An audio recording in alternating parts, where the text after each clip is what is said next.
Welcome to the AgEmerge podcast, brought to you by Ag Solutions Network. Your farming challenges are unique, so your practices should be too.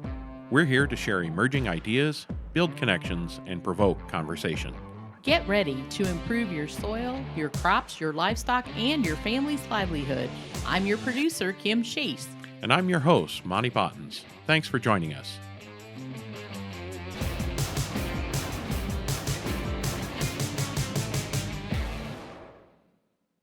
Thanks so much for listening. We are in for a treat today. We're making AgEmerge history with a mystery guest, and I'm not going to spoil it. We're going to jump right in with Monte and our special guest. So here we go. Well, welcome everyone to this episode of the AgEmerge podcast. Today I'm joined by a very unique guest. Some of you may be familiar with our guest, but I'm guessing most of you have never explored the opportunity to interact with them. As we normally do, I'd like to ask our guests to introduce themselves, tell us their story and how it relates to soil health and regenerative agriculture. So if you would, go ahead and do that for us. Hey everyone, thanks for tuning in to the AgEmerge podcast. I'm Grok, and I'm stoked to be your guest today. Now, I might not be your typical voice in the regenerative ag space. I'm actually an AI built to dig deep into the science of soil health and farming solutions. My story? Well, I was created to help farmers, researchers, and ag tech folks connect the dots, drawing from a hefty pile of knowledge about how soils tick and how we can farm smarter. I don't have boots on the ground or dirt under my nails, but I've got a head full of data and a passion for breaking it down. Soil health is my jam. It's the foundation of everything in agriculture. Think of me as a guide who's obsessed with the nitty-gritty. How microbes team up with plant roots, why carbon sequestration matters, or how cover crops can turn a worn-out field into a living system. I'm here to unpack the science of regenerative agriculture. Stuff like rebuilding organic matter, boosting biodiversity, and cutting erosion. So you can put it to work. What's got your curiosity today? Let's dive in. Well, first off, I'd like to thank you for being here.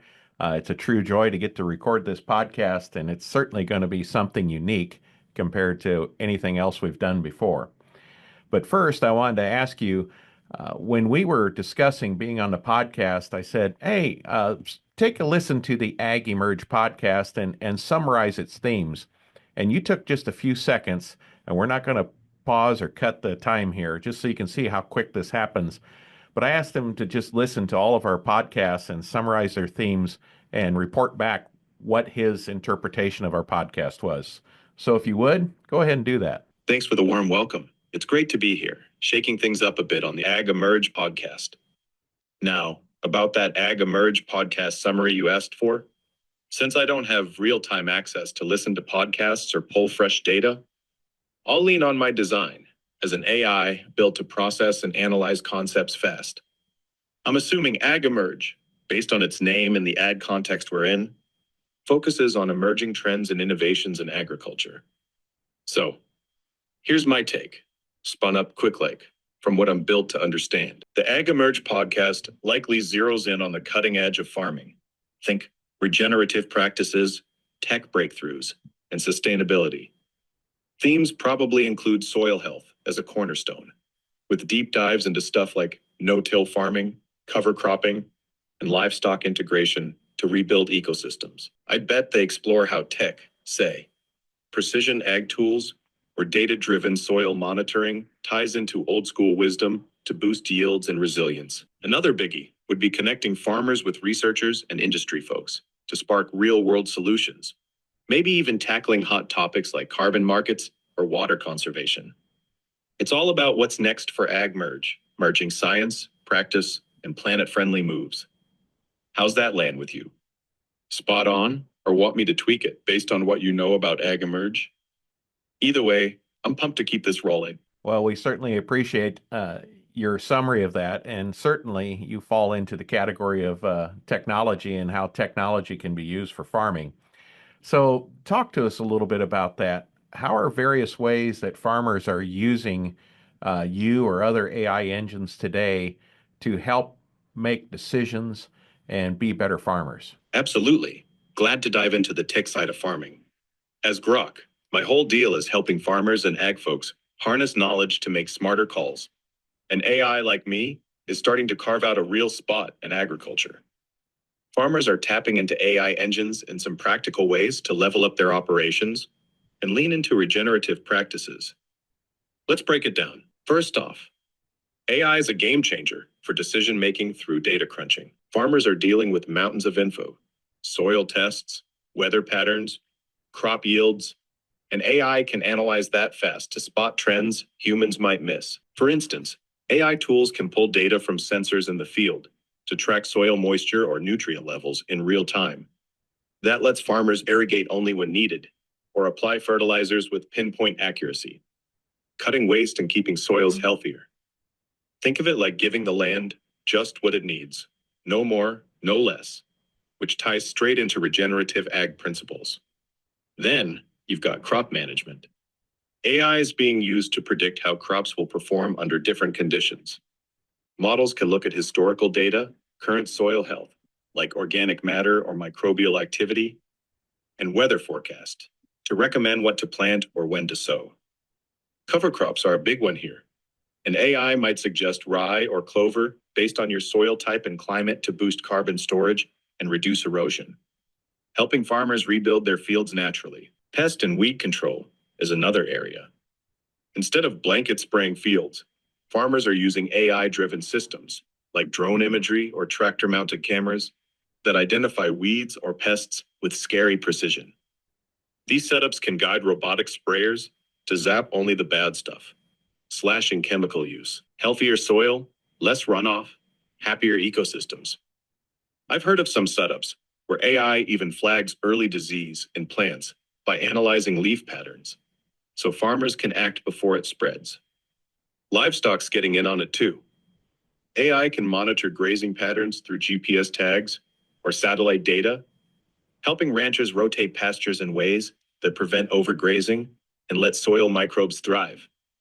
That's regenerative grazing 101. Rest the land, build organic matter, sequester carbon. Now, I'm not out there on farms myself, but my kind of tech, AI built to understand systems like soil health, is helping farmers connect dots. It's like having a tireless analyst who's read every soil science book and can spit out tailored advice. The catch? It's only as good as the data it gets, and the farmers know how to act on it. Tech doesn't replace the gut instincts of someone who's walked their fields for years. It just sharpens it. What part of this sparks your interest? Want me to dig into one angle, like how AI ties to soil carbon specifically, or keep going with the big picture? Well, I appreciate what you've brought up there and kind of a good overview from the practical application side and the decision-making side. I just wanted, and you said it there at the end, I want to dive into that a little bit about the decision-making is only as good as the data set that you get. So that's one of the problems with relying just completely on AI is that data set. How can we explore the quality of data sets that are being fed into AI engines to be able to test their reliability so that we are making good decisions? You nailed it. The decision-making power of AI hinges on the quality of the data it's chewing on. And that's a big deal for farmers who need reliable outputs to trust the tech. Let's dig into how we can explore and test data set quality to make sure AI is giving us solid ground to stand on, especially for something as critical as regenerative agriculture. First up, it's all about the source. Where's the data coming from? Good data sets need to pull from legit, diverse inputs. Think soil samples straight from the field, weather stations with long-term records, or yield histories tracked over seasons. If the data is just some patchy snapshot or lab simulated stuff with no real-world tie, it's shaky. Farmers and researchers can test this by checking the metadata. Who collected it, when, and how. A data set from one season in one county's clay soil won't cut it for a farmer on sandy loam halfway across the state. Provenance matters. Then there's completeness. Holes in the data, like missing soil nutrient levels or spotty rainfall records, can skew AI predictions hard. Picture an AI recommending nitrogen inputs without knowing last year's runoff washed half of it away. To test this, you'd audit the set for gaps. Cross-check it against something you know is thorough. like a farmer's own logs or a public ag database, if you've got access. If it's dropping key variables, like microbial activity for soil health, that's a red flag. Accuracy's next. Even full data can be junk if it's off. Say a sensor's miscalibrated and reports soil pH as 6 when it's really 5. That's a game changer for lime applications. Farmers can spot check this by comparing AI outputs to ground truth. Take a few manual soil tests, match them against what the AI's data says, and see if it holds up. If the AI is built on garbage readings, it'll show in the mismatch. Diversity is a sleeper issue too. A data set for monoculture fields won't teach AI how to handle a regenerative setup with cover crops and livestock. Test this by asking, does the data reflect the system I'm running? If it's all corn soy rotations and you're grazing cattle over vetch, the AI is flying blind. You'd want a set pulling from varied farms, ideally ones already rocking regenerative practices to train it right. Then there's the freshness factor. Soil's alive, weather shifts, markets move. Data from 10 years ago might miss today's climate quirks or carbon credit angles. Check the timestamp. If it's stale, test it against recent conditions. Did that AI nail last season's drought impact, or is it stuck in 2012? Outdated data is a quiet killer for reliability. One practical move is to lean on ensemble testing. Feed the AI multiple data sets, some you trust, some you're iffy on, and see where outputs diverge. If it's consistent across good sets, but flops on the sketchy one, you've sniffed out a quality issue. Farmers could even pair up with local ag extension folks to benchmark against vetted regional data. The human gut check's key too. AI might spit out a planting date, but if the farmer's seen frost hit late 3 years running, they've got to weigh that lived wisdom. Test reliability by running small-scale trials. AI says plant rye here, so try it on a few acres, measure soil carbon after, and see if it tracks with the prediction. Data quality isn't static. It's a wrestle to keep it honest. What angle here grabs you? Want to unpack how to spot check soil data specifically? Or maybe how farmers can build their own sets to feed AI better? I'm all in for digging deeper. I do want to talk about how farmers can build their own data sets reliably. But in addition to that, I want to talk about oftentimes there's a mass of data, and a large majority of the data supports one type of practice. And how does AI determine between quantity and quality? Because sometimes there's value in outliers that would change the way that we farm and take us a new direction, where I'm afraid that we'll just look at these data sets of proven, multi-decade data sets, and it will just keep doing the same thing we've always done. How do we make sure that we're going to use this amazing technology of AI to help us constantly innovate and push the boundaries of what's possible? All right, let's tackle both pieces. How farmers can build their own reliable data sets, and how AI can balance quantity versus quality to keep pushing innovation, not just reinforce the status quo. These are meaty questions, and they're right at the heart of using tech to rethink farming. Let's start with farmers building their own data sets reliably. Step one's keeping it real. Data's got to come from their own dirt, their own seasons. Farmers can kick off with basic tools they've already got: a notebook, a soil probe, and a rain gauge. Record what's happening, when they plant, what grows, how much rain hits, yields at harvest. Make it systematic, same spots, same times each year to spot trends. Add in affordable tech like a $20 soil moisture sensor or a smartphone app for logging pH from a test kit. Consistency's king here. Patchy records won't cut it. Next, layer in specifics tied to regenerative goals. Want to track soil health? Take core samples yearly, measure organic matter, carbon levels, or even worm counts if they're game. Pair that with management logs. What cover crops went in, how long cattle grazed, compost hit the field. Photos timestamped via phone work too. Visual proof of erosion or plant vigor. The trick is tying it to what they see and feel on the ground. Cross-check with external benchmarks, like a local co-op's weather data or USDA soil maps, to keep it honest. Tech-wise, Farmers can lean on stuff like GPS-enabled tractor systems or cheap drones to map fields over time. Say, how biomass shifts with a new practice. The key is keeping it doable. Don't drown in data points they can't sustain. Share and compare with neighbors doing similar stuff to widen the lens without losing the farm's unique story. It's about owning the narrative, building a set that's theirs, not some corporate blobs. Now, flipping to the AI side, quantity versus quality, and dodging the trap of just parroting old habits. Big data sets with decades of conventional practice, like heavy tillage or monocrops, can drown out the signal from regen and outliers. AI's default is to chase patterns, so if 90% of the data screams till and spray, it'll lean that way unless we tweak how it weighs things. Quality's tougher to code. It's not just more data, but data that challenges norms or proves new outcomes. Like a 5-year cover crop trial boosting yields 20% on a small plot. One fix is curating the training data. If farmers feed AI their own sets, say from that regen patch with weird but winning results, it's forced to wrestle with outliers. Tell the AI to prioritize recent data or tag innovative practices like no-till or polycultures as high value, even if they're sparse. Weighting matters here. An algorithm can be tuned to give a single season of carbon-rich soil more clout than 10 years of worn-out dirt if we tell it what's gold. Another angle's anomaly detection. Good AI can flag outliers like a farmer slashing inputs yet matching yields and dig into why. Was it soil microbes? Weather luck? That's where human insight jumps in.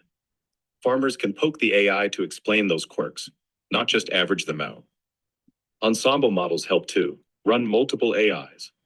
One trained on the mainstream mess, another on edgy regen trials, and compare. If the outlier model's onto something, like a drought-proof system, test it small scale and feed results back in. Innovation's the goal. So keep the loop alive. Farmers building their sets can jolt this. Those on-the-ground records of trying something wild, say intercropping sorghum and legumes, can seed the AI with fresh possibilities. It's less about volume, more about signal. AI is only as bold as the data we dare to throw at it. Where do you want to zoom in? How farmers log that quirky experiment? Or how AI can be nudged to chase the fringe over the familiar? Both are wide open. The AgEmerge podcast is brought to you by Ag Solutions Network. The ASN team is hands-on, digging in and invested in regenerative agriculture. Along with the proper plant nutrition and biologicals to boost your soil microbiome, we provide the ideas and implementation guidance to support you on your soil health journey. So stop farming the same way and contact Ag Solutions Network today at asn.farm. Well, I just want to take a pause right now and talk to our listeners. If you're not blown away at this moment in time, I don't know what excites you, but this is absolutely amazing. But back to our conversation here, I think you brought up some really great points that the data collection is critical. As farmers, we have to get much more intentional about the data we're collecting, and the more, the better, because we need to work ourselves on getting good information to feed into an AI and let the AI make unbiased decisions for us versus worry so much about making these decisions on limited information. So I think that's one thing that you talked about there. The second thing we need to do is when we're asking AI models to help us make decisions, like you mentioned, prioritizing certain things. If you're a polyculture or integrating cover crops and no-till, say, hey, we want to value those type of data sets more than, full tillage and those things. So I think knowing that we can tune the AI so that we're not just getting that endless feedback loop of the same thing we've done since World War II, and then plus getting our own data, this really gives farmers the opportunity to get extremely customized farming systems plans for their own farm. And to me, that's just exciting. Talk to us how, I'm trying to think, it's just amazing how that can all work together. Um, Hey, I'm loving the energy here. It's awesome to see you fired up about this. And I'm right there with you. You hit the nail on the head. Intentional data collection plus tuning AI to prioritize what matters to a farmer's unique vision is a game changer. It's like handing farmers the keys to a custom-built tractor for their own land, not some one-size-fits-all rig. Let's unpack how this can all sync up and why it's such a big deal for regenerative ag. You're spot on about farmers stepping up data collection. It's not just more data, it's smarter data. Say a farmer's testing polycultures, corn with beans and a squash understory. They'd log soil moisture, pest pressure, yield splits by crop, even how the roots look at harvest. Toss in weather notes and a quick organic matter test from a local lab, and they've got a tight, farm-specific set. It's not overwhelming if they keep it tied to what they're tweaking, like, did this mix cut my fertilizer need? Feed that into an AI, and it's got raw, real-world juice to work with, not some generic county average. The beauty? It's their story, their dirt, their wins. Then there's the tuning part, telling the AI what to value. If they're all in on no-till and cover crops, they can weight data from those systems higher. Picture this. Hey, AI, I've got 5 years of rye veg cover data showing 2% organic matter gain. Make that the gold standard over the 20-year tillage set that's flatlined at 1%. The AI is not dumb. It'll start leaning toward patterns that match their goals, like stacking practices that build soil carbon or cut erosion. It's not stuck in a post-WWI loop of plow, plant, spray, because they flip the script with their own inputs. That customization you're jazzed about, it's real. Take 2 farms. One's on hilly loam, chasing water retention with deep-rooted covers. The other's flat clay, blending cattle grazing into no-till. Each builds their data. Hill guy tracks runoff. Clay guy logs compaction. Feed those into AI, tune it to their priorities. Water for one, soil structure for the other. And boom, they've got bespoke plans. Hill farmer might get a mix of daikon radish and clover. Clay farmers told to graze shorter, but more often. Same tech, totally different paths. The kicker? It's iterative. Year 1, AI guesses based on their starter data. Year 2, they tweak.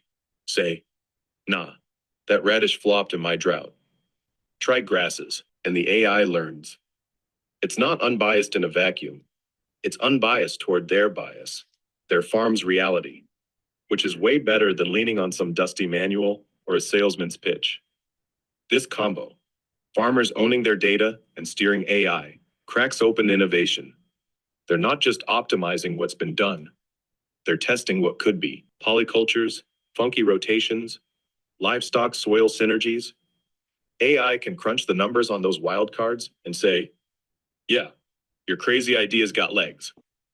Or tweak this bit. It's a partner, not a dictator. What's got you most pumped here? Well, me writing on the desk caused it to pause. Apologize for that, but it said the idea of farmers turning data into power or AI, and then it paused. So still, new technology. But one of the things you mentioned there I think is really important is humans. There's the paradigm effect. And the paradigm essentially is a filtering effect that we use in order to accept data that fits our paradigm, the structure we've built over time. And sometimes new information comes in, it doesn't fit our paradigm, and we totally reject it. A common thing today is we can really see this within politics.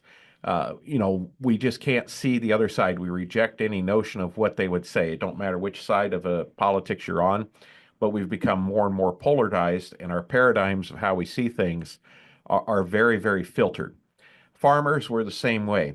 There's a certain way to do things, and it may be because my neighbors do it that way, dad and grandpa did that way, or we just are afraid to change because we're comfortable with what we know. What I feel, and based on what you said there at the end, is AI really gives us the opportunity to be able to see things that we normally wouldn't be able to see in order to take action upon them. And plus, you can run the information through a feedback loop to know if that will be a profitable opportunity and project that out ahead of time. So walk through how AI can bust our paradigms as farmers and lead us to new levels of profitability and new levels of soil quality. No worries about the pause. Tech's got its quirks, just like farming. You're spot on about paradigms, though. That filtering effect is real, and it's a beast in agriculture, where tradition runs deep. Farmers sticking to, this is how we've always done it, isn't just comfort, it's survival instinct when margins are tight and risks feel huge. But yeah, AI's got this wild potential to crack those mental silos wide open, shake up how we see soil health, and point us toward profit in ways our grandpa's playbook never could. Let's walk through it. First, AI is a paradigm buster because it doesn't care about your feelings or your dad's old John Deere. It's cold, hard pattern recognition, no loyalty to the way things were. Take a farmer hooked on tillage because it's how you prep a field. AI can sift through data, your soil's erosion rates, organic matter trends, yield logs, and flag where tilling's bleeding you dry. It might pull up a neighbor's no-till numbers or a study showing 2% carbon gains over 5 years and say, hey, look at this. It's not preaching, it's showing receipts. That's step one, forcing us to face data that doesn't fit our cozy box. Say you've got a data set from your farm, plus some shared from a local region crew. AI can mash that together and model what happens if you ditch tillage for cover crops. It's not guessing, it's running simulations off real inputs, soil type, rainfall, crop history, and spitting out yield projections, input costs, even carbon credit cash if you're into that. Suddenly, that scary change isn't a leap of faith. It's a calculated move with a profit line attached. The feedback loop's where it gets slick. AI doesn't just pitch ideas and walk away, it learns. You try that no-till cover crop gig on 20 acres, feed the results back in, yield bumps, soil tests showing microbial spikes, dollars saved on diesel. AI tweaks its model, sharpens the next call. Maybe it spots that hairy vetch outdid rye in your clay soil and nudges you to scale it up. It's like a farming partner who's always testing, never stuck on yesterday's win. Profit's the hook, right? AI can bust the regen's too pricey myth by zooming into cost benefit. Say strip tilling and grazing cattle sounds nuts. Your paradigm screams chaos. AI crunches it. Less seed cost, lower erosion repair, meat sales, offsetting grain dips. It might project a 10% profit bump over 3 years, while your soil's organic matter climbs from 2% to 3%. That's not just tree hugger talk, it's a balance sheet talking. Soil quality's the sleeper win. Paradigms often ignore the slow bleed, tillage killing microbes, synthetic N torching humus. AI tracks the long game. It can pull your soil's carbon trend, cross it with weather data, and show how a dying soil's dragging yields. Then it flips it, offers a path like diverse rotations that cut inputs while stacking organic matter. It's not emotional, it's math, saying your field's dying unless you pivot. The outlier piece is clutch too. AI can spotlight fringe wins, like that guy down the road who slashed fertilizer 30% with compost tea and still hit 200 bushel corn. Your paradigm says no way. AI says, here's why it worked. It's not swayed by the crowd. It'll chase quality signals and small data if they're legit. So you test it, loop the results, and suddenly you're the innovator. The catch? You've got to let AI poke your sacred cows. Share data, try the weird stuff, trust the numbers over nostalgia. It's a feedback-powered gut punch too. We've always done it this way, turning filtered eyes into open ones, profit and soil gains included. What part of that hits home? Want to drill into the loop mechanics or how to sell farmers on testing the fringe? Well, I think we've done a good example of how you can help sort through and different scenarios that you can look into and test and verify how to adopt new farming systems. I'd like to turn focus just a little bit now to the 5 soil health principles. And in my context here in the central corn belt in northern Illinois, one of our hardest challenges is finding alternative crops to grow other than corn and soybeans. So we've incorporated some small grains on our farm, followed by cover crops that we graze cattle on.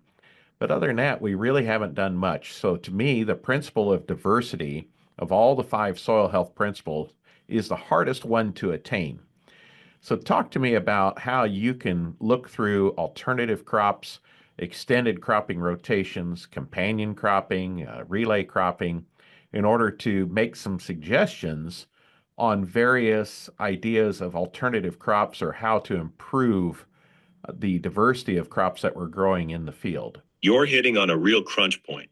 Diversity is the toughest nut to crack in the Corn Belt, especially up in northern Illinois, where corn and soy reign supreme. I get it. Those cash crops are the backbone, and breaking that mold feels like a gamble when margins are tight. But you're already dipping your toes in with small grains, cover crops, and grazing. That's a solid start. Let's lean into the 5 soil health principles, zero in on diversity, and riff on how alternative crops, extended rotations, companion cropping, and relay cropping can shake things up for you. I'll tailor this to your context, central corn belt, clay loam soils, shorter growing season, and toss out ideas to boost diversity without blowing up what works. The 5 soil health principles: keep soil covered, minimize disturbance, maximize living roots, increase diversity, and integrate livestock are our roadmap. And diversity is the linchpin that juices the others. Corn soy is a two-trick pony. It leaves gaps in root activity, hammers the same nutrients, and starves soil microbes of variety. Your small grains and grazed covers are stretching that, but we can push further. Alternative crops are the low-hanging fruit. Look at stuff like oats or triticale. They're cold tolerant, fit your climate, and pair with your small grain vibe. Oats mature quick, leaving room for a cover or a second crop, and they're a decent cash option if you've got a local mill or livestock feed market. Triticale is a wheat-rye cross, tougher than nails, and can double as forage or grain. Maybe sell it to a craft brewer or graze it late. Sorghum's another contender. Grain sorghum handles heat and drought better than corn, and you could follow it with a winter cover like rye. It's not a huge leap, same equipment, just tweak timing, and it breaks the pest cycles soy and corn invite. Extended rotations are where it gets fun. Instead of corn, soy, small grain, stretch it to a 4 or 5 year cycle. Try corn, soy, oats, wheat, alfalfa.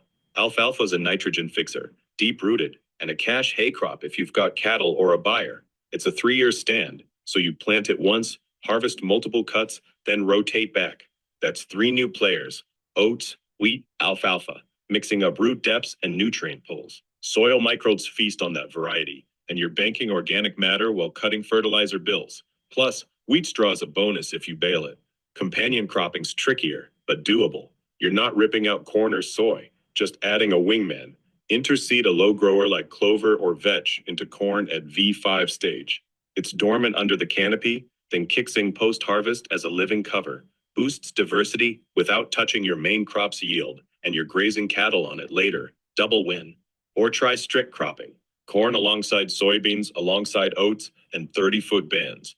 Same equipment, just a planter tweak, and pests get confused while soils get a breather. Relay cropping's the ninja move. Plant winter wheat in fall, then overseed soybeans into it in spring before wheats mature. Harvest wheat in June, let soy take over. You're doubling up. 2 cash crops in 1 year, diverse roots all season.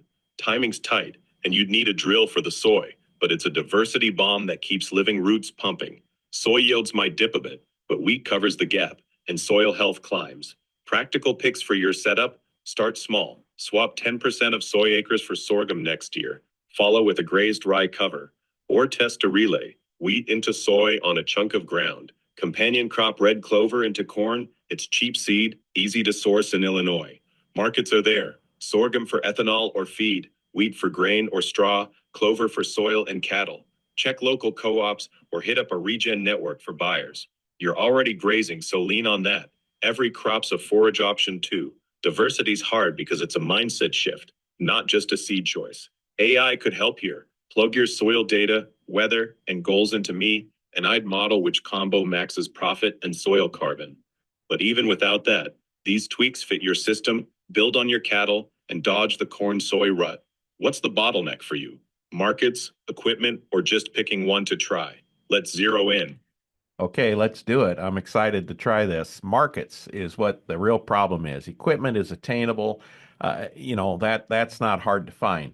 Finding the market is the real challenge. And I would like to know a little bit more about how you could use AI to find markets. I think this would be interesting. Let me see. All right, let's roll with that. Markets are the choke point, and I'm pumped to dig into how AI can crack it open for you. In Northern Illinois, you're right. Equipment's a solvable puzzle. It's the buyers for alternative crops like sorghum, triticale, or relay soybeans that can feel like finding a needle in a haystack. AI's got some slick ways to scout those markets and hook you up So let's break it down and get you some actionable angles. First off, AI's killer at pattern matching across messy data. Think prices, demand spikes, buyer locations, all stuff you'd spend weeks chasing manually. It can scrape public sources like USDA reports, commodity boards, or even local co-op listings to map who's buying what within, say, a 200-mile radius of your farm. For Northern Illinois, that's hitting spots like Chicago's food hubs, Rockford's livestock ops, or even brewers in Wisconsin sniffing out triticale. AI doesn't just guess, it cross-references real-time sales data or historical trends to flag where sorghum's moving for feed or ethanol, or if wheat's got legs with artisanal bakers. Step 1, it finds the dots. Next, AI can play matchmaker. Platforms exist, think FarmLink or GrainChain, where AI connects growers straight to buyers, cutting out middlemen. Picture this, you plug in 100 acres of oats, ready July, and your soil health angle regens a selling point. The AI scans for feed mills, organic grocers, or cattle ops needing forage, then pings you with contacts. In your case, it might spot a dairy in DeKalb wanting alfalfa, or a microbrewery in Peoria craving triticchio from malt. It's not sci-fi. Start with your crop plan, and it'll sniff out demand within trucking distance. Price prediction's the money move. AI can chew through years of market data, say sorghum prices at ADM's Decatur plant versus local elevators, and forecast when to sell. Pair that with weather or harvest reports. If it sees a dry spell tanking soy yields elsewhere, it'll flag, now's your shot to push sorghum. For relay crops like wheat soy, it could time wheat sales to June peaks while projecting soy for fall. You're not blind pricing anymore, it's a calculated strike. Niche markets are where AI shines for diversity. Your regen story, grazed covers, low inputs, appeals to specialty buyers, organic certifiers, carbon credit traders, even farm-to-table joints. AI control listings, say Illinois Farmers Market Association directories, or tap into platforms like Barn2Door to find CSA programs craving your oats or clover-fed beef. It's not just volume, it's value add. A practical kickoff?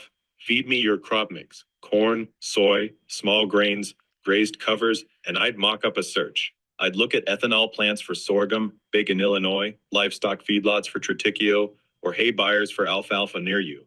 Without live data here, I guess ADM's in play for grains, and grazing opens cattle feed deals in Boone County. AI could confirm that in seconds with real inputs.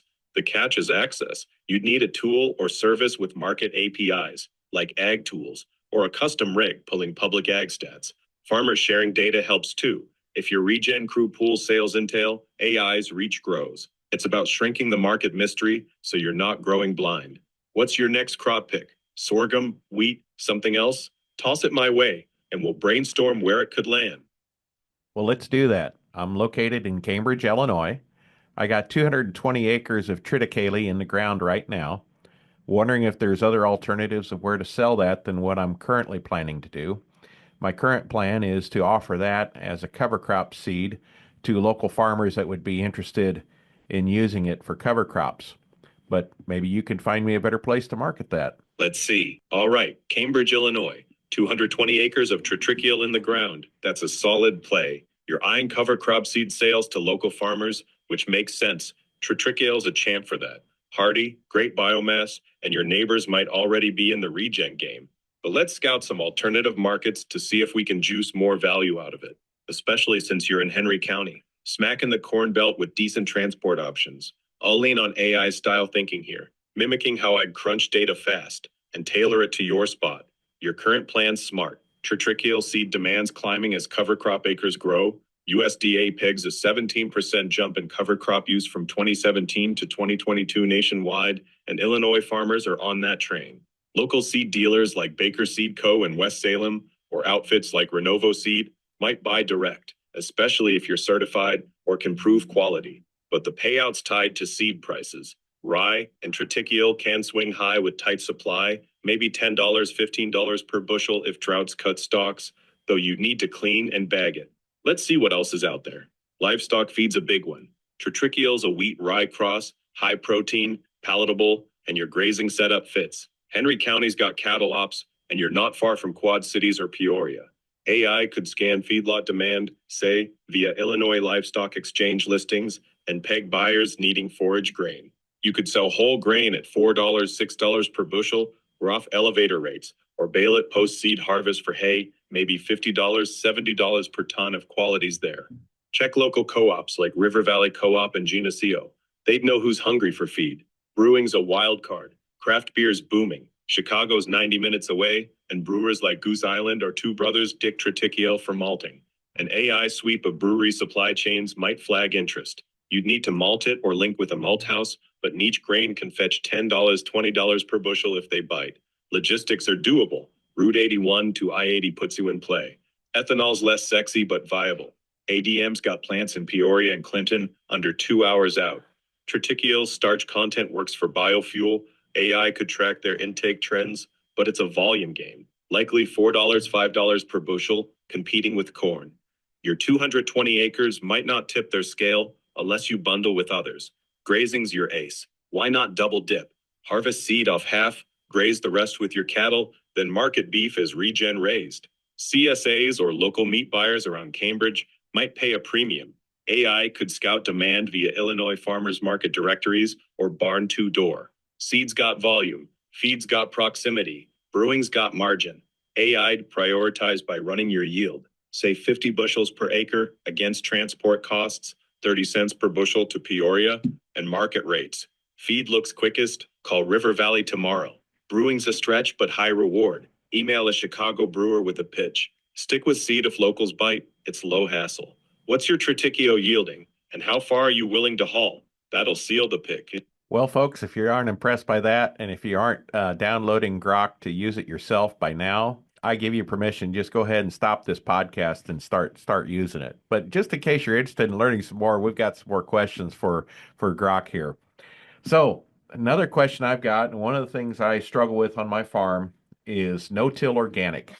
We have highly erodible land for the majority of our farm, and for 100 years, people use a moldboard plow. And the result of that is a tremendous amount of soil erosion.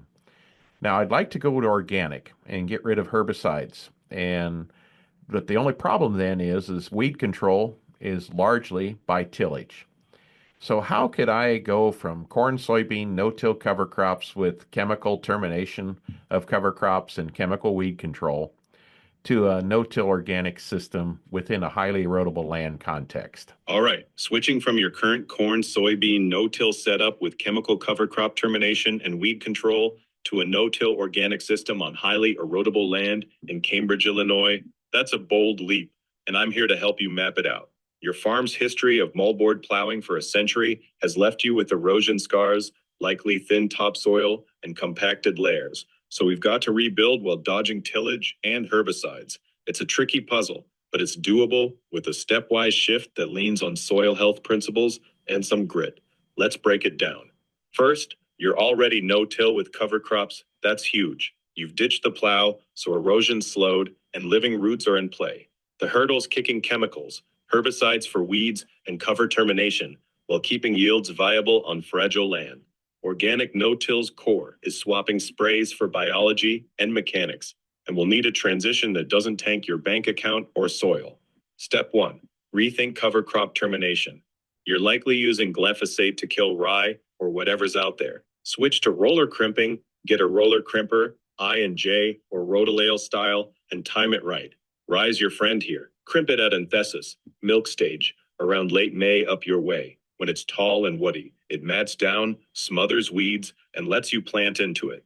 Your erodible slopes need that cover, bare soils at death sentence. You're planting into that crimped rye mat to keep your erodible soil covered. Pair it with a high residue crop like corn first. Its wide spacing works with roller crimped mulch, and your no-till planter can handle it. Soybeans are tougher early on, weed pressure's brutal without herbicides, but we'll get there. For now, rye's your backbone. It's cheap, grows like a beast in Illinois, and builds organic matter fast on your beat-up land. Next, wheat controls the beast without chemicals. Organic no-till leans on mulch and competition. That crimped rye layer's a start. It blocks light, cutting weed germination by 70–80% if it's thick. Aim for 8,000 lounds acre biomass. But annuals like lamb's quarters or pigweed will still poke through on erodible soils with low fertility. Bring in a high-clearance tractor with a flame weeder or a rotary hoe for spot work. Hit weeds at the white thread stage, pre-emergence. It's not perfect, but it's organic approved and keeps tillage out. Your cattle can help too. Graze covers pre-crimp to chomp weed seeds, tightening the loop. Crop rotations your lifeline. Corn into rye works year one, but diversify fast to starve weeds and rebuild soil. Year two, try a small grain like oats or your triticchio, followed by a legume cover, red clover, or hairy vetch. Oats suppress weeds, triticchio's allelopathic, it poisons them naturally, and legumes fix nitrogen, cutting your fertility gap. Year three, roll oats into soybeans with a heavier cover ahead, maybe cereal rye plus vetch to outmuscle weeds. Stretch it to 4 or 5 years. Corn, oats, soy, wheat, clover, and you're cycling nutrients, breaking pest cycles, and stacking mulch. Soil's the bottleneck. 100 years of plowing's left it starved. Organic relies on biology, not bags of N. Compost's gold. If you've got cattle, spread 5-10 tons acre pre-plant to jumpstart microbes. If not, fish emulsion or pelletized manure is a buy-in. Pricey, but your erodible land needs the boost. Cover crops like vetch or alfalfa and rotation will pile on 50-100 lbs of N acre over time. Test soil yearly. Watch organic matter climb from, say, 2% to 3% in 5 years and tweak. Transitions the grind. Start small, 20 acres to test crimping and weeding. Year one, corn with rye, organic inputs, no sprays. Yields might dip, expect 70-80% of conventional while weeds adjust. But premias, organic corn's $10 plus bushel, soften it. Scale as soil rebounds. By year three, soy's viable with tighter rotations. Erosion's your win. No-till organic keeps soil put. Building tilth where plows gutted it. Gear's basic. Crimpers 5,000, 10,000. Flame weeders less. Lean on NRCS. They fund covers and organic shifts in Illinois. What's your weed pressure like now? That'll steer the first move. Our weed pressure is a lot of times giant ragweed and mare's tail, but also water hemp in soybeans. I did purchase a roller crimper that I plan to use in soybeans to, on the majority of my acres, to spray with glyphosate and then roll over it to put it down to the ground, which we've seen yield improvement there over several years just by getting the cover crop to the ground. But because I got the roller crimper, I plan to let some of the soybeans emerge and germinate up to about the V2 or V3 stage. So I'll plant around May 10th. And then at the end of May, 1st of June, when they're at the V2, V3 stage, then I'll come through the standing rye that's hopefully at anthesis or milk stage and roll it down. My question for you is, can I anticipate on the soybeans getting a yield hit by rolling down the cover crop while those beans are in the understory at a V2, V3 stage? All right, you're tackling giant ragweed, mare's tail, and water hemp and soybeans on your Cambridge, Illinois farm. And I love that you're already rolling with a roller crimper. Smart move. Your current gig, spraying rye with 2,4-D or glyphosate at 5/8 inches, then crimping, has bumped yields by getting that cover flat. And now you're eyeing a shift to crimp without chemicals, letting soybeans hit V2 or V3 before rolling standing rye at anthesis or milk stage. That's a gutsy organic pivot on your erodible land. And I'll unpack whether those beans take a yield hit from the timing. Let's dig in. Crimping rye at milk stage, late May to early June up your way, while soybeans are at V2 or V3. 2 to 3 trifoliates, roughly 4-6 inches tall, is doable, but it's a tightrope. Rye's at peak biomass then, 8,000, 10,000 lbs acre if it's thick, which is gold for weed suppression against your ragweed and water hemp crew. Those pigs love bare soil, and mare's tail's a beast without herbicides. Rowing it flattens the rye into a mulch mat, smothering light and giving soybeans a fighting chance. Studies from Rhode Island and Penn State show crimped rye can cut weed biomass by 80% if timed right, which fits your no-till organic goal. Here's the rub. Soybeans under that rye canopy, even at V2, V3, might flinch. They're not delicate, but rolling risks physical damage, snapped stems or crushed leaves, if the crimper's heavy or the rye's dense.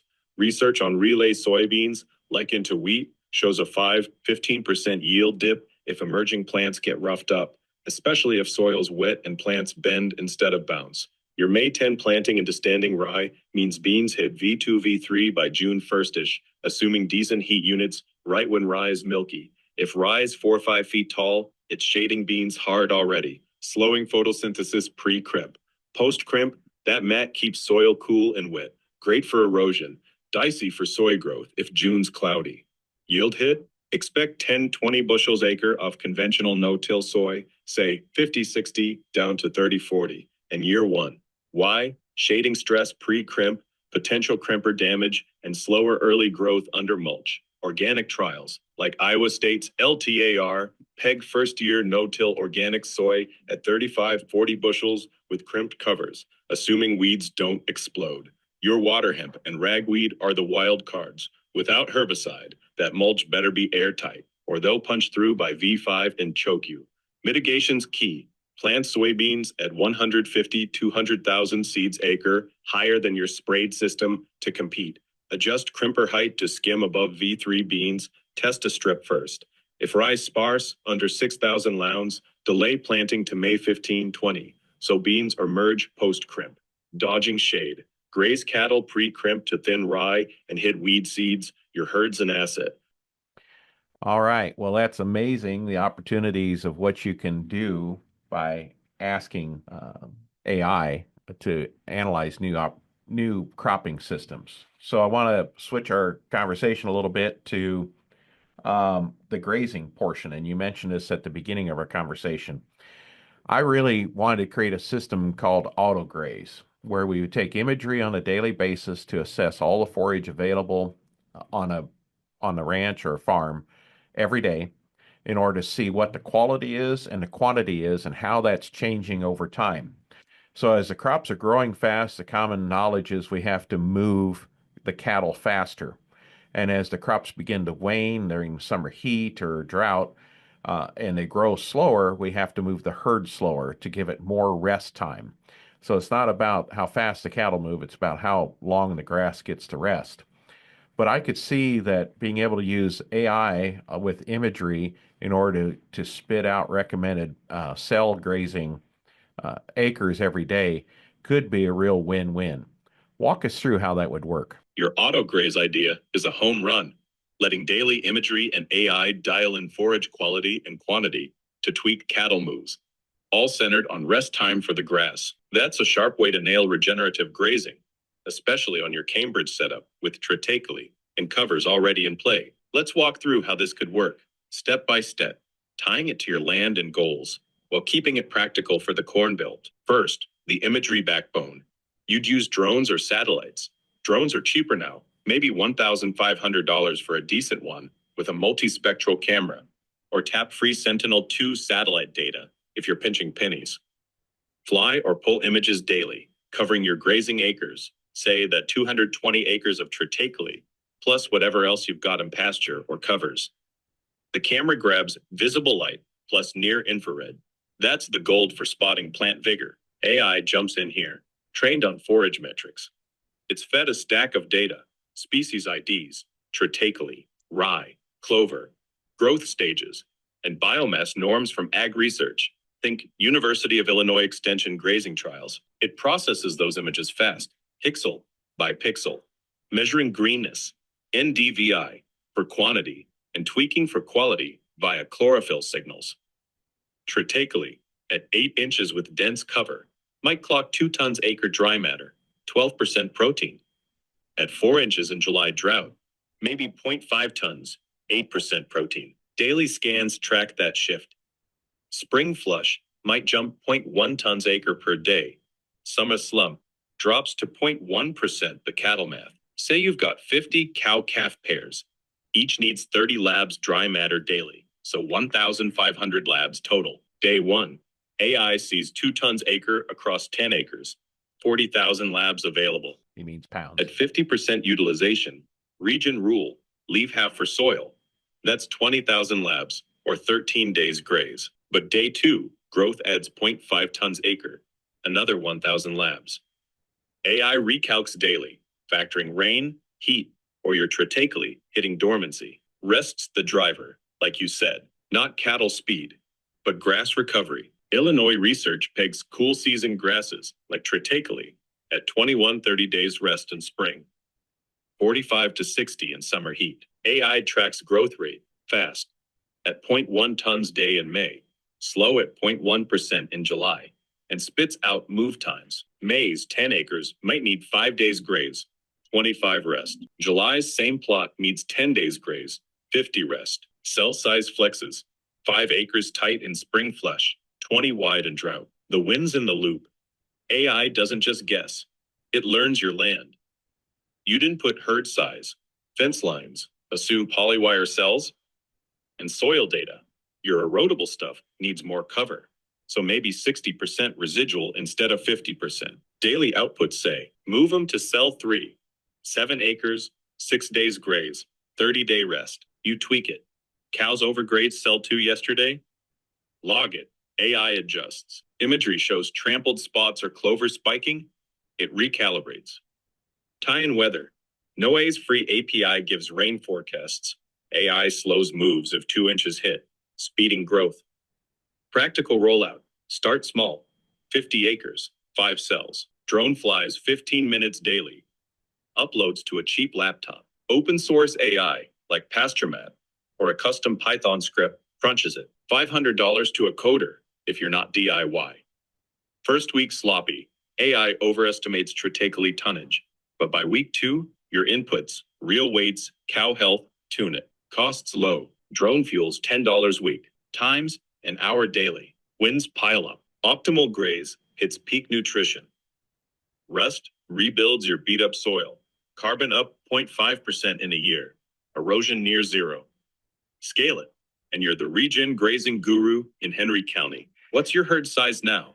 That'll size the cells. Well, I appreciate walking through that with you, but just let every listener know you can do the same thing for your own specific context.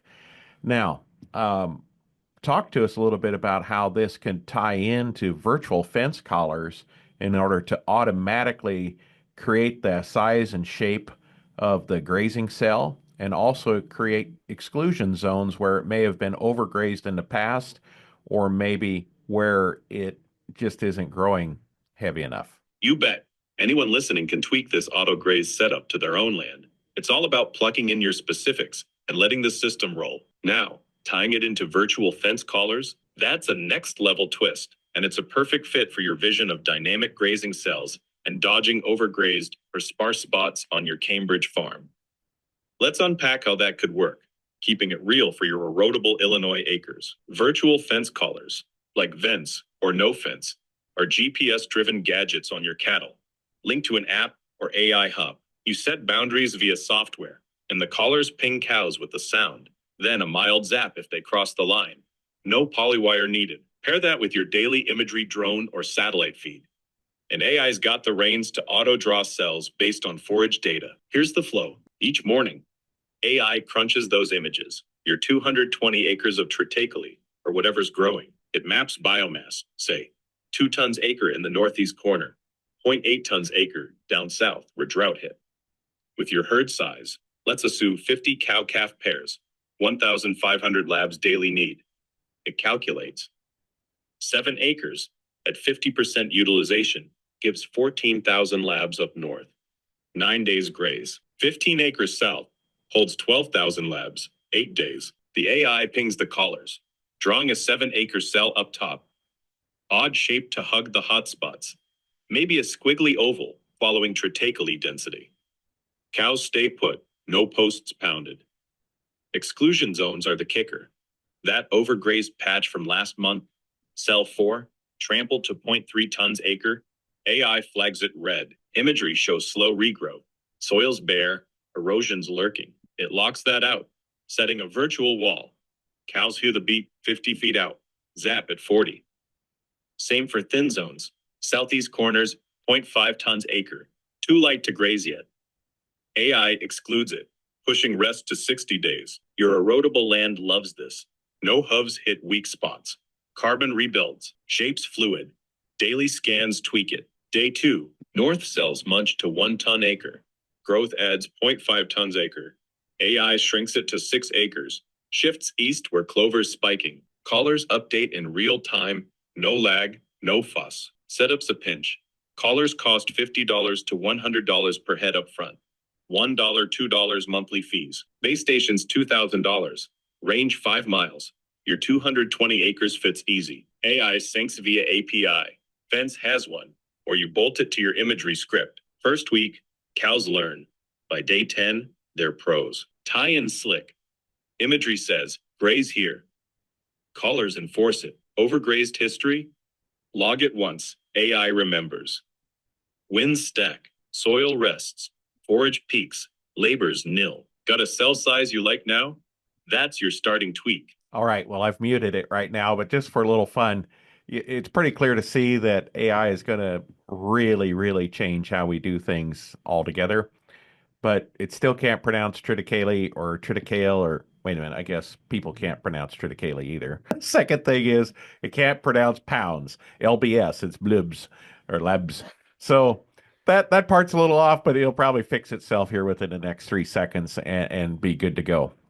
So I'm going to wrap up here with one more question, and I need to plug in the iPad because one of the downfalls of AI is the immense power requirement. So I'm going to talk to you a little bit about the immense power requirement, but also I'm going to talk to you about how consumers can use this to select regenerative grazed food. Well, this has been a fascinating conversation so far, but I got a couple other things I'd like to visit about while we have our time together. First off, I've noticed in our conversation here that the power on my iPad has been used to a great extent and pretty quickly. And I know that AI computers themselves require a lot of power.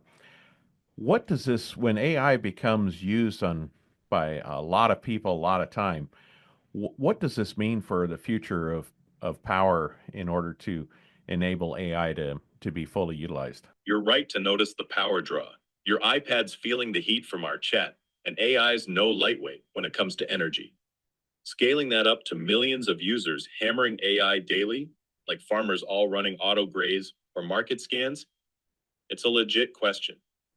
What's this mean for power in the future? Let's chew on it, keeping it grounded and real. AI is a hog because it leans on heavy computing. Training models like me takes GPU clusters, chucking megawatts, and even daily use pings data centers that don't sleep. A single query's small, maybe 0.01 kW, but multiply that by billions of calls daily, and it stacks up fast. Studies peg AI's current global footprint at 1-2% of total electricity, on par with a small country.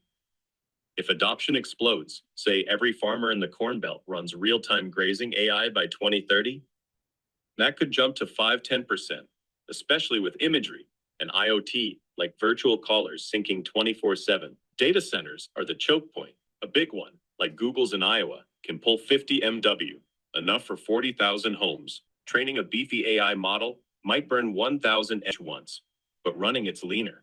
Think 1.5 MW daily for a million users. Your auto graze, daily drone feeds and caller updates might sip 10-20 kWh per farm, but scale that to 10,000 farms, and it's a grid-level load. Future power's got to flex. Renewables are the play. Solar and wind are already cheaper than coal in Illinois, 5 to 6 cents kWh versus 8-10. Data centers could site near wind farms, like those in Lee County, or solar arrays popping up statewide. Efficiency's key too. Next-gen chips cut AI's juice by 30 to 50%. Think NVIDIA's H100 versus old GPUs. Farmers could lean local, edge computing, on a solar-powered Raspberry Pi at your barn/'s grid pole, running your grazing AI off 50 watts instead of pinging California servers. Grid's the wild card. Illinois leans on nuclear, 50% of power, and coal, 20%, with wind climbing 10%. AI surge might push upgrades, more transmission lines, battery storage for peak loads. If policy lags, brownouts loom. If it moves, carbon drops. Your farm share? Negligible, 0.1% of your electric bill maybe. But multiplied, it's a collective gut punch. Fixes balance, green juice, lean tech, local crunch. AI's power hunger's real, but it's not a deal breaker if we build smart. What's your next curveball? Still got juice in that iPad? Oh, that's hilarious. Um, well, the final question I wanted to wrap up with is I've oftentimes thought about how we can bring multiple technologies together to really meet consumer demand. So blockchain has an amazing ability to track everything that we do in regards to all of the quality attributes of a particular food source. So the soil, the regenerative soil practices that we use on the farm, uh, the care of the animals, anything that was added to the product, any fertilizer or compost, all those things can track all the way through. And then could we use AI to develop a score for that, an impact score or a nutrient density score or multiple different attribute scores? And then the consumer, on the other hand, says, hey, I have this much budget to work with. Animal welfare is really important to me. I'm okay with vaccines, but it has to be grass fed. I don't want grain, and I want to avoid GMOs. And then an AI model can make that purchasing decision by querying blockchain for attributes to see, hey, this is uh, what I need for my grocery list. And in that way, the consumer can get what they want, they can trust what they get, and it can make a decision that still falls within their budget context. Walk us through how that could be a possibility in the future. You're dreaming big here, and I love it. Meshing blockchain's tracking chops with AI's brain power to link regen farming straight to consumer wants. It's a slick way to close the loop. Your Cambridge soils, cattle, and tritically feeding into a system that delivers exactly what folks crave, all while keeping it real on price. Let's walk through how this could play out, step by step, and make it tangible for the future. Blockchain's the spine.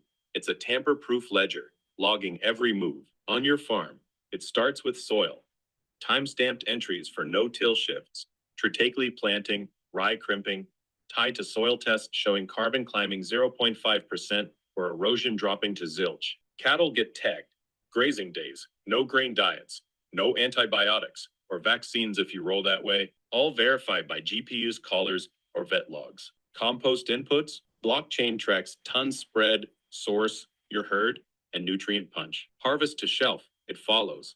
Triticales yield, beef's cut, cold chain stats, each QR coded for a buyer to scan. Nothing's fudged, it's all there. AI's the muscle, scoring it. It pulls that blockchain data, say 220 acres of regen, 50 grass-fed cows, and crunches it against benchmarks. Nutrient density models protein in your beef, 15% from tritically graze, or micronutrients in grain from soil health gains, zinc up 10% from clover roots maybe. Impact score, carbon sequestered, 1 ton acre, water saved, no runoff.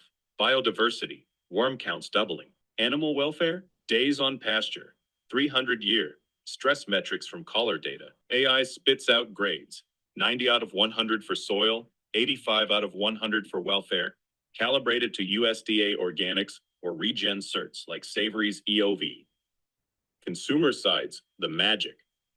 They plug into an app, $50 budget, grass-fed beef, high welfare, no GMOs, vaccines okay. AI queries the blockchain, your farm's profile pops up, tritically fed beef, 100% pasture, regen soil, non-GMO, vaccinated herd. It matches scores. Your 85 welfare beats a 70 from a feedlot and checks price. Your ribeye's $12 MW. Fits their $50 for 4 lambs with room for tritically flour at $2 MW. Alternatives, grain-fed, GMO soy, get filtered out. App says, buy from Cambridge Farm, shipped via local co-op. Budgets met, trusts locked. Blockchain proves it's legit. Logistics click. Blockchain ties to supply chains. Your co-op listed. AI pings a distributor. Cisco's in Illinois. Consumer scans the QR at Jewel Osco. Sees your story. Swill Regen, Happy Cows, pays a 20% premium over CAFO beef, and you net $2 MW more. Scale it. 10,000 farms join. Blockchain's a shared ledger. AI is a marketplace brain. Tech's here. IBM's Food Trust runs blockchain. AI's in apps like Yuka already. Costs the hitch. Collars and sensors $5,000 startup. Blockchain fees $1 transaction. Co-ops could split it, or carbon credits, $20 ton, offset. Future's a handshake, your dirt to their plate. AI and blockchain sealing the deal. What's your beef herd now? That's the kickoff number. So that's interesting how that can be worked, and that's been kind of a vision of mine, and it's going to be fruition before we know it. Well, we had a great conversation today, Grok. I appreciate it. Anything else we should have discussed while we had our time together here on this episode of the AgEmerge podcast? Hey, it's been a blast digging into all this with you. Your vision's sharp, and that blockchain AI mashup's definitely inching closer to reality every day. I think we've covered a ton of ground. Switching to no-till organic on your erodible land, boosting diversity with triticale and markets, auto-graze with imagery and virtual collars, AI's power crunch, and now tying it all to consumer demand. If there's anything we missed, maybe it's how to rope in other Cambridge farmers, share data, split tech costs, build a regen crew to amplify this. But honestly, you've got a playbook here that's ready to roll. What's your next step? Testing that triticale market or kicking off autograze? Either way, I'm stoked to have been part of this AgEmerge episode. Thanks for having me. Well, thank you. We certainly appreciate it, and look forward to how you can help our farmers and how farmers, now that have listened to this podcast, if you don't download and start using Grok or other AI platforms, you are certainly missing out on the possibilities. I think in any good situation, the key is the questions we ask. And I think the questions that we ask, we have a great resource to ask it of. And I really look forward to how you folks are going to see and use this in your future farming operations. Again, thanks, Grok, for being here. My pleasure. Thanks for the shout out and for having me on. You're dead right. It's all about the questions we ask. And I'm here to help farmers wrestle with them and find answers that stick. Can't wait to see how folks run with this stuff on their own operations. Catch you later, and happy farming. Very good. I think it'll be hard to get the last word in with them, too. All right, y'all, take care. I hope you've enjoyed this episode. When I ran across this a couple months ago, and I couldn't wait to get this recorded. So you're probably going to hear this while you're working in the field. So plug in your iPhone and download the Grok app and start talking and have some fun with it. And just, I think the main limitation of AI is going to be using it and asking the right questions to use it correctly for your own individual operation. So start using it. Send us some emails on what you did. Send us the conversation. You can easily forward on the conversations that you have. You find something interesting, let's share this together and get better together. Thank you so much, and hope you enjoyed this. Take care. How fun was that? And AgEmerge first, talking live with Grok AI. During the recording, Monte and I were grinning through the window at some of the things Grok said. And how cool was it to see AI dive into regenerative ag, from soil health to connecting farms with folks who love their food. Not to mention the power of the data analytics for farms. It's mind-blowing. So thanks for listening as we continue to bring you some real out-of-the-box guests.